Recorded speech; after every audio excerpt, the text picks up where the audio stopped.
This evening, I come to you with a message of leave-taking and farewell, and to share a few final thoughts with you, my countrymen. We have been compelled to create a permanent armaments industry of vast proportions.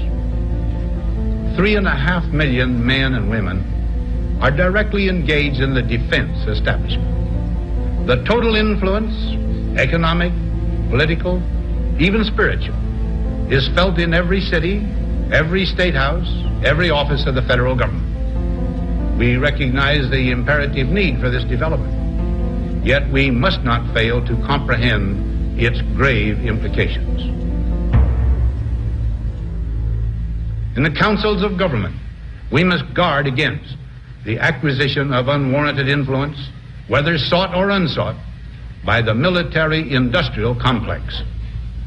The potential for the disastrous rise of misplaced power exists and will persist. I'm not comfortable with that at all. Who elected these guys to run the planet?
Ladies and gentlemen, the very word secrecy is repugnant in a free and open society, and we are, as a people, inherently and historically opposed to secret societies, to secret oaths, and to secret proceedings.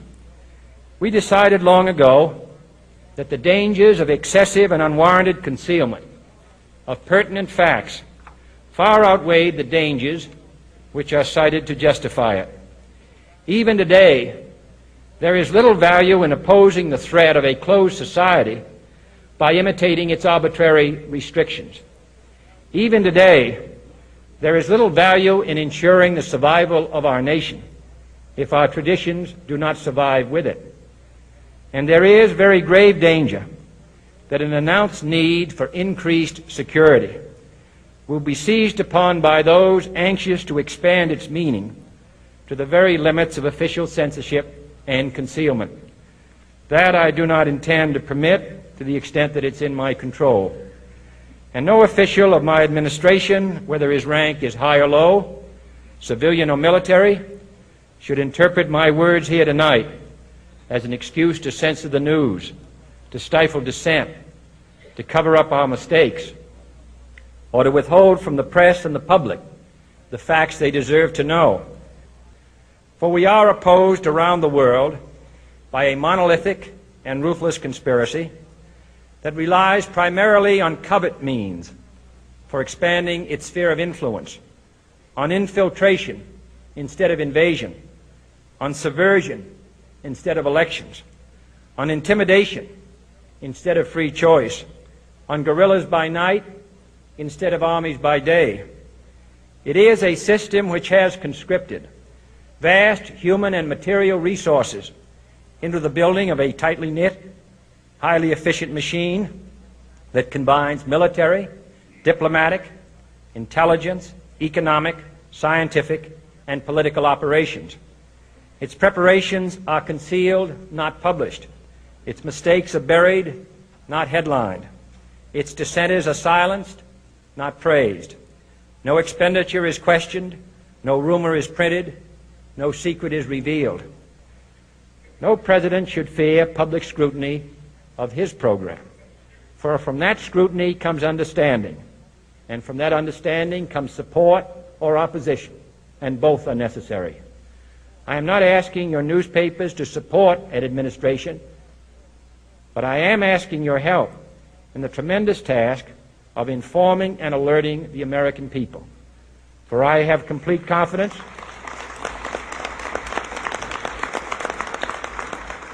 in the response and dedication of our citizens whenever they are fully informed. I not only could not stifle controversy among your readers, I welcome it. This administration intends to be candid about its errors. For as a wise man once said, an error doesn't become a mistake until you refuse to correct it. We intend to accept full responsibility for our errors, and we expect you to point them out when we miss them. Without debate, without criticism, no administration and no country can succeed, and no republic can survive. That is why the Athenian lawmaker Solon decreed it a crime for any citizen to shrink from controversy. And that is why our press was protected by the First Amendment, the only business in America specifically protected by the Constitution, not primarily to amuse and entertain, not to emphasize the trivial and the sentimental, not to simply give the public what it wants, but to inform, to arouse, to reflect, to state our dangers and our opportunities, to indicate our crises and our choices, to lead, mold, educate, and sometimes even anger public opinion. This means greater coverage and analysis of international news, for it is no longer far away and foreign, but close at hand and local. It means greater attention to improved understanding of the news, as well as improved transmission. And it means, finally, that government at all levels must meet its obligation to provide you with the fullest possible information outside the narrowest limits of national security.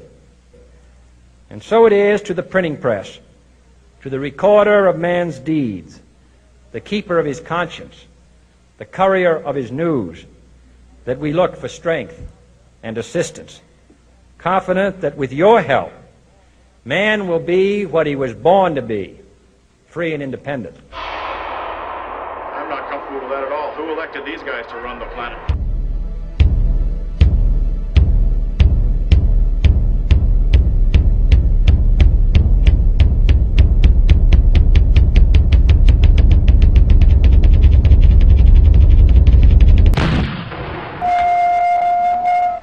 Here is a bulletin from CBS News. In Dallas, Texas, 3 shots were fired at President Kennedy's motorcade in downtown Dallas. The first reports say that President Kennedy has been seriously wounded by this shooting.